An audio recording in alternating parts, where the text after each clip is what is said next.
look at online and trying to decipher what was going on in Pride. There's a very interesting list of what people believe were fixed fights in Pride. And people didn't believe that this was the first.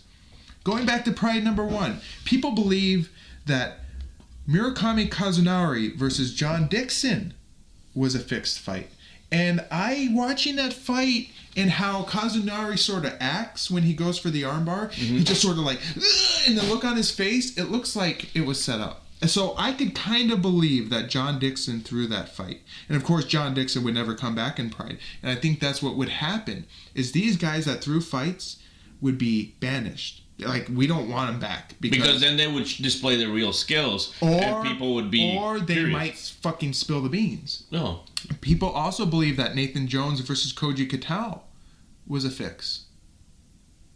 And we both agreed that Koji Katao Nathan Jones tapped out way too easily. Yeah. I mean, but I will say this.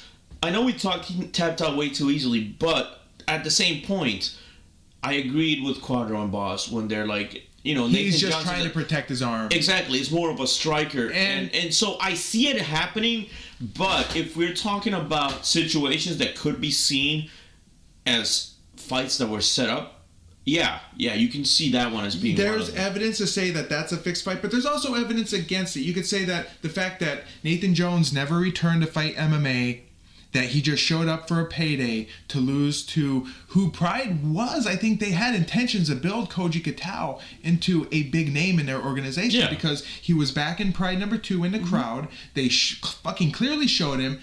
I think they wanted to build Koji Katao into something big, but he, for whatever reason, it didn't pan out. And maybe that's exactly why. Maybe he just felt guilty.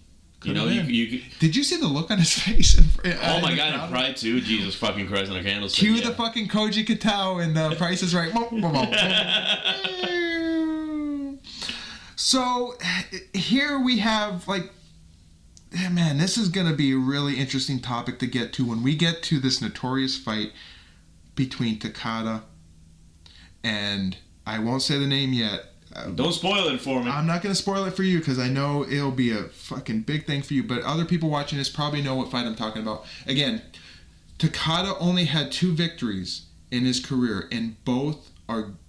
One is guaranteed to. Then this one, they've never outright come and said it was a fix. The next one, somebody comes out and says outright it was a fix. How much worse can it get if you're not calling this one a fucking fix? Here I'll kind of tease you a little bit.